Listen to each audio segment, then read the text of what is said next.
I Feel Pretty is a 2018 Amy Schumer vehicle about a chubby, baby-faced beauty industry office worker who, in a desperate attempt to keep up with the pressure to get fit and be cool, signs up for a SoulCycle class where she falls off her bike, hits her head, and wakes up believing she's drop-dead gorgeous. This is a really interesting premise with a ton of great potential that unfortunately goes criminally unfulfilled. The movie is distinctly uninterested in even establishing a working definition for the nebulous concept of beauty, and it lands on the truly horrifying message that you shouldn't feel restricted by societal pressures to look a certain way, and therefore, you should buy makeup. I am not kidding. That is literally the inspirational speech Schumer's character gives at the end of the movie to thunderous, empowered applause. By far the best thing to come out of this movie was Amanda Hess's much-discussed New York Times article, I Feel Pretty and the Rise of Beauty Standard Denialism. In it, Hess argues that this movie epitomizes a cultural moment where women face exponentially mounting pressure to conform to increasingly unattainable ideals of beauty, even as we are aggressively marketed the insidious lie that if we could just stop caring and love ourselves, then our inability to conform to those beauty standards wouldn't really stand in our way anymore. She closes out this article with the thought that striving for beauty is ultimately a rational choice in a world that values it so highly. While my knee-jerk reaction is to call that idea frightening, I also cannot deny that it feels 100% true. So anyway, hi, I'm Laura, and today we're gonna talk about Shrek. A few months ago, Big Joel made a video dissecting the interaction of deviant identities and the state in the Shrek movies. It's really good, and you should definitely watch it if you haven't, in part because I'm gonna be playing with some of the framework and vocabulary established there, and things may be about to get confusing if you're not familiar. Alright, now that we're all on the same page, what I want to do today is take a closer look at Fiona's deviance, and how her identity interacts with the state and social norms over the course of these 4 movies. Sound good? Let's do it.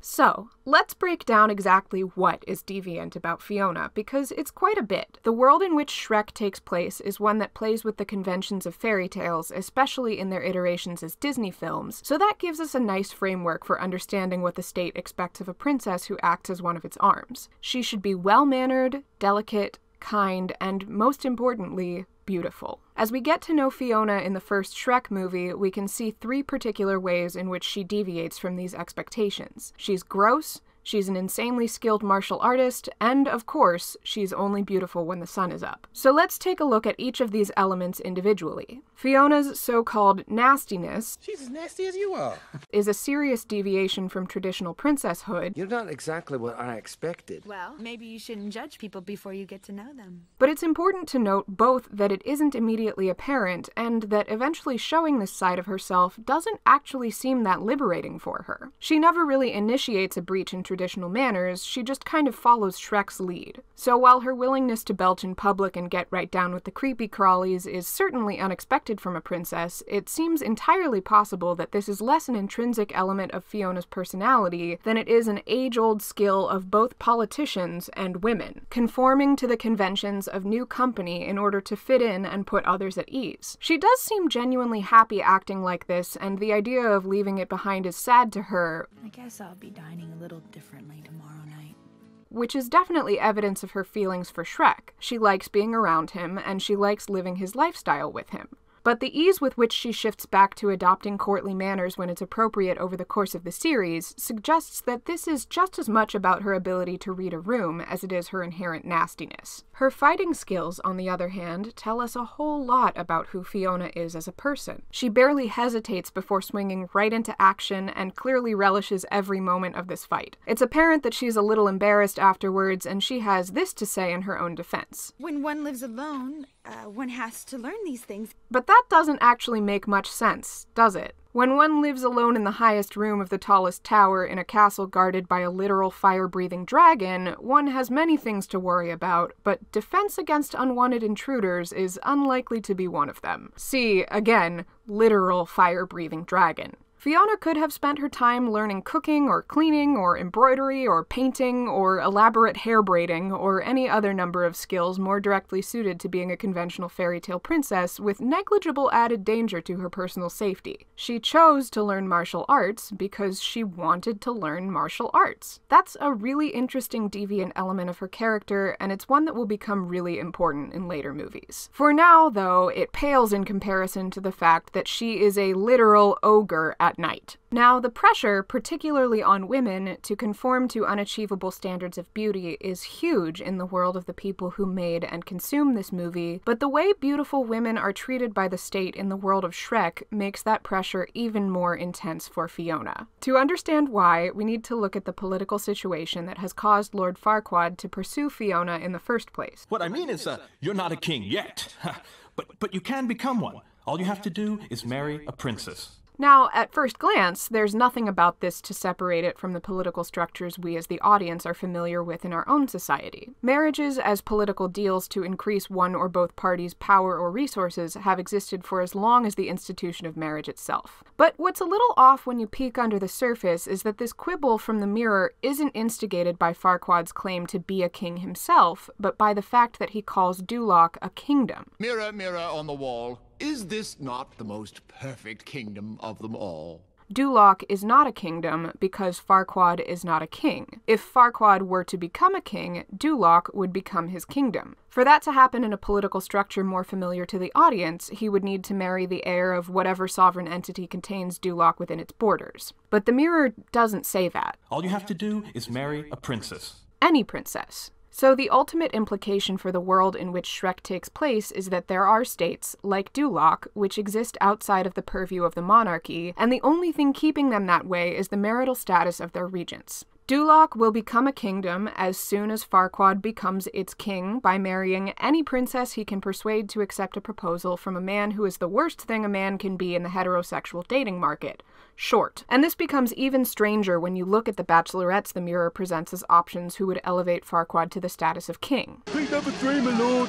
Both Fiona and Snow White are princesses as we understand in our world, in that they are the daughters of monarchs. But Cinderella? Cinderella only becomes a princess by marriage. As we understand her outside the narrative confines of Shrek, Cinderella cannot be a princess if she is a bachelorette. So within the world of Shrek, this tells us something really interesting about how political power is conferred. Rather than the divine will or even direct lineage that we would expect to carry over from our society, political power in the world of Shrek is conferred by women who conform to fairy tale standards of princesshood, regardless of their birth status. Cinderella is a princess because she is all the things that make her Cinderella: well-mannered, delicate, kind, and most importantly, beautiful. So when Fiona says, Princess and ugly don't go together, she is not just talking about an internal sense of not feeling good enough or even a societal pressure that can ultimately be bucked by body positivity and self-love. She's saying that she literally ceases to be a princess if she is an ogre. And examined in this light, all Fiona's interest in romance takes on a new meaning. She insists that her rescue play out like a storybook, not because she necessarily wants that or even because she's been taught to want it, but because those stories all end with the fair maiden getting kissed. Fiona has exactly one goal: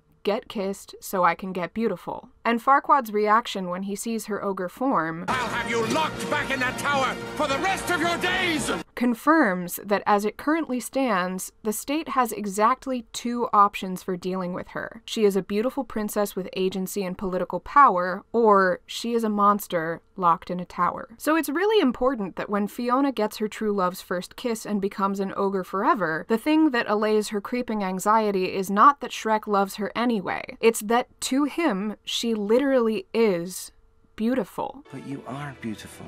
The lesson here is not the oft-repeated one that it's what's on the inside that counts, but a more than usually literal reading of the adage that beauty is truly in the eye of the beholder. Fiona has found and married someone who genuinely finds her ogre form to be beautiful, and so her beauty, and therefore her status as a princess, is accepted by society. And not to stray too far out of my genre into fan theory territory, but it doesn't actually seem to be inconsistent with the rest of the series if by marrying her, Shrek has gone from the humble owner of his swamp to its king. Just saying. This brings us to Shrek 2, where, interestingly enough, Fiona's previously harped upon and now permanent appearance as an ogre is never a topic of significant discussion. Shrek comments that her parents will be shocked, and she shrugs this off as a minor detail. Well, they might be a bit surprised.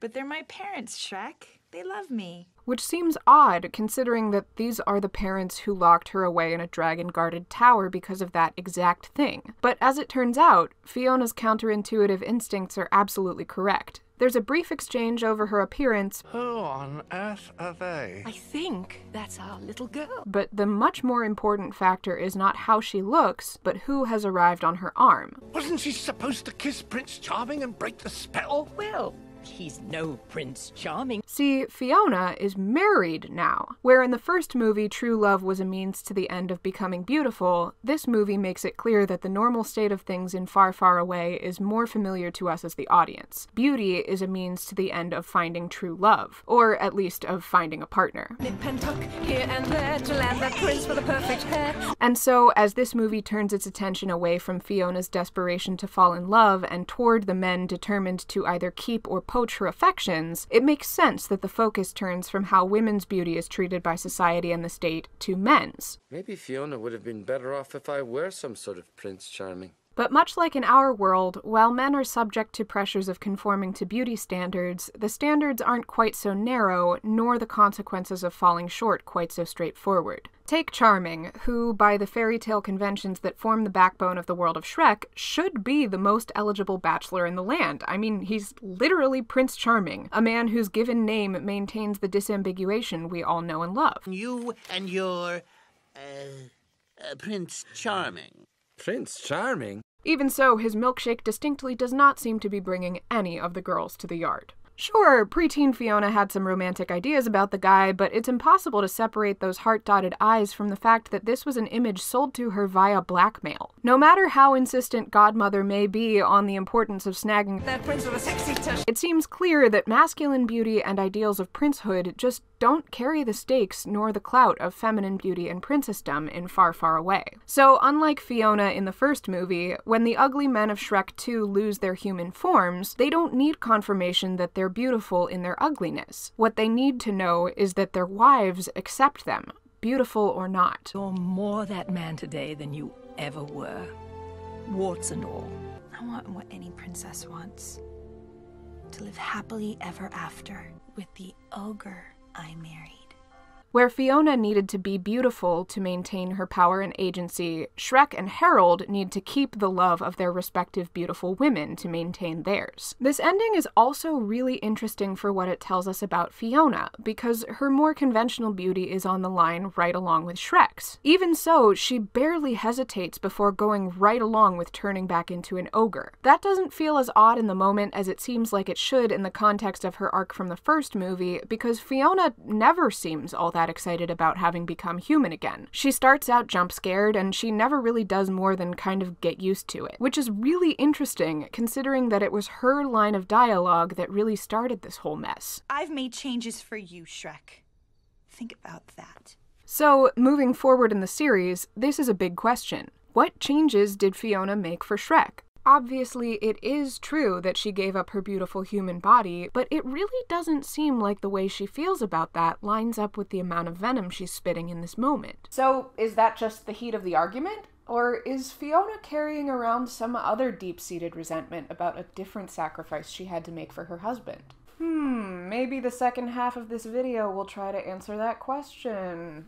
Let's find out. Moving on to Shrek the Third, which, despite having a premise even more than usually centered around Shrek as a character, is a pretty interesting moment for Fiona. We start with this insight into the hereditary transfer of political power in Far, Far Away. You and Fiona are next in line for the throne. Naturally, since he's part of a package deal, Shrek consults Fiona about the idea of ruling a kingdom, something she, as both a princess by inheritance and a politically relevantly beautiful woman, has likely been groomed from birth to believe would be her life's work, and asks if that's something that's important to her before deciding how he feels about being involved in just kidding. Shrek immediately hates the idea of wielding political power and sets off on a quest to rid both himself and his wife of it. And it's possible I'm being a bit harsh here. here, because, again, Fiona doesn't seem particularly concerned with the chance to be queen. No, what she's got to be worried about is that she's pregnant, which is a nice way to bring all her lady friends around for a baby shower. And when the bad guys attack, Fiona's deviant identity comes flying to the rescue. She's still only as gross as is appropriate for any given situation, and her appearance has been pretty thoroughly accepted by her society at this point, but Fiona is still deviant in one very particular way. She is a princess who not only refuses to wait for a rescue, but actually relishes in doing her own fighting back. Okay, girls,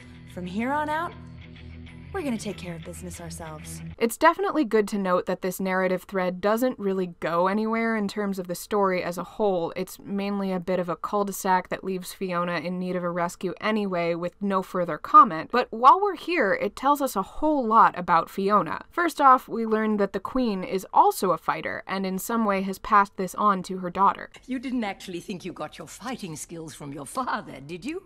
Whether it's a genetic predisposition towards being feisty and physically strong, or some kind of more nurtured exposure as a young child that had years to incubate while Fiona was locked in the tower, this definitely goes deeper than she was willing to admit in the first movie. And then there's the fact that she's clearly got the leadership skills to be a fantastic queen, and far, far away has been robbed!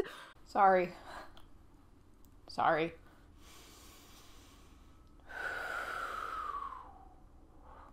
Okay. But the way that Fiona immediately sees and cultivates the potential in her band of would-be damsels, combined with her own skills as a fighter, seems to suggest she'd have an incredibly successful career as a different kind of political leader.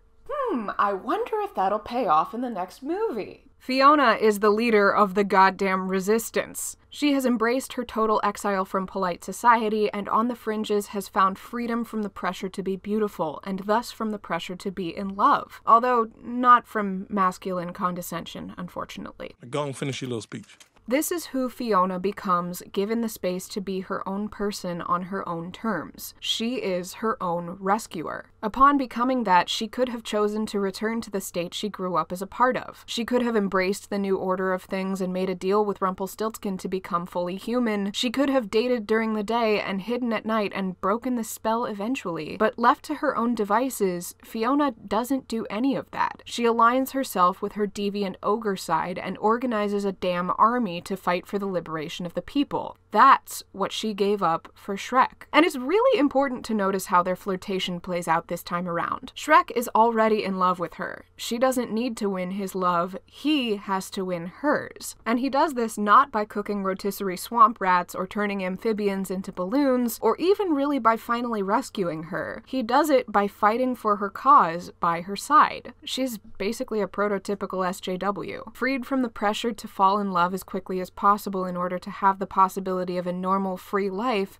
This is what matters to Fiona. And that means there's something truly tragic about the way this movie ends up for her. I mean, could she possibly have known that choosing her life with Shrek would mean giving up a world in which she would ever even have had the opportunity to be the social justice general? And even if she did, how could she ever be expected to factor her own desires into that decision with Shrek's life on the line? Shrek returns to his domestic life with a renewed sense of its bliss, but Fiona never even gets to know that in another life, she was allowed to chase dreams that had nothing to do with true love's kiss.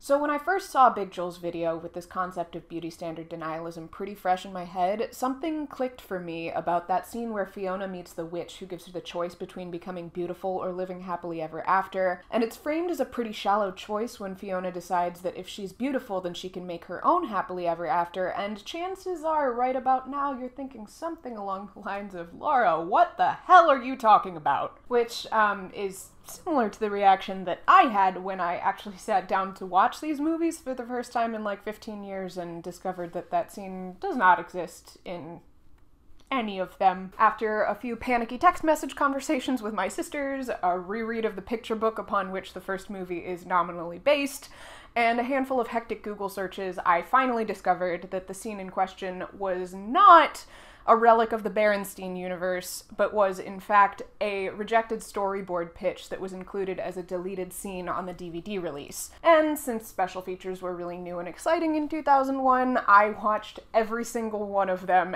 every time I watched this movie as a kid, and so I just remembered it as part of the movie. That has nothing to do with the content of this video, but people like that, like, kids these days will never know kind of nostalgia, right? Anyway, even if that scene doesn't actually exist in the movie and it can't be, like, canon. I'm sorry. I'm sorry, we're good. We're good. Since it creates some real plot holes within the context of the rest of the series, and I don't mean like internet plot holes, I mean like her parents are dead in the first movie and alive in the second kind of plot holes. I think there's good evidence that if the choice ever did come up, that is the decision Fiona would have made, and it's not shallow or vain, but genuinely pragmatic. Some form of that question is often posed as a false dichotomy for women in the real world, most explicitly as a rebuttal when we talk openly about wishing we were prettier or the work we do to make ourselves prettier. Would we rather be beautiful, or would we rather be happy, smart, kind, or some other nebulously positive concept that is in no way mutually exclusive of physical beauty? I think this kind of response is usually meant to be reassuring or empowering, but it's just a different function of the same pattern of thinking that assumes that women who dedicate significant amounts of effort to meeting societal standards of beauty must necessarily be vapid airheads. They wanted someone who is an airhead and kind of had the baby voice, so that's a character that I had to do and continue to do for 5 seasons. But in the Shrek series, we have a really powerful metaphor for the way in which the pursuit of physical beauty is actually a practical choice for many women as a prerequisite for whatever happily ever after we want to build for ourselves. It's not generally as straightforward for us as either being locked in a tower or not, but the more a woman conforms to societal beauty standards, the more doors are going to open up for her, and the less ridicule she's going to have to face for taking up space. Well, I have been critical of Mrs. Clinton and her look, and I'll tell you why. She just needs some sexier glasses. I can't stop looking at her nose. It looks so weird.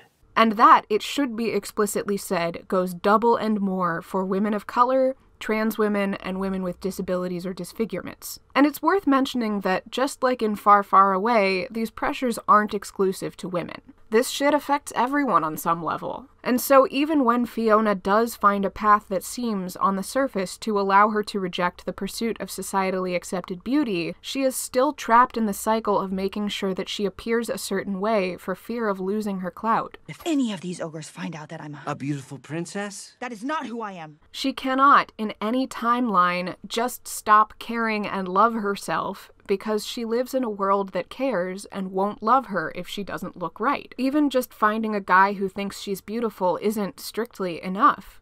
She needs society to agree. Luckily, Fiona lives in a world that accepts Shrek's verdict. I don't. Thanks for watching. Who dog it? Didn't know a video could make me this happy. Shrek, Shrek, Shrek. I have Shrek fever. ... If you liked this video, you should watch these British guys try and make a gourmet meal telephone style. That has nothing to do with this video, but if you just watched this, then you were probably just as exhausted as I am. Also, something that only occurred to me when I was finally done with like the 4th draft of this script is that there's probably some really interesting stuff to say about the ugly stepsister's role in all of this.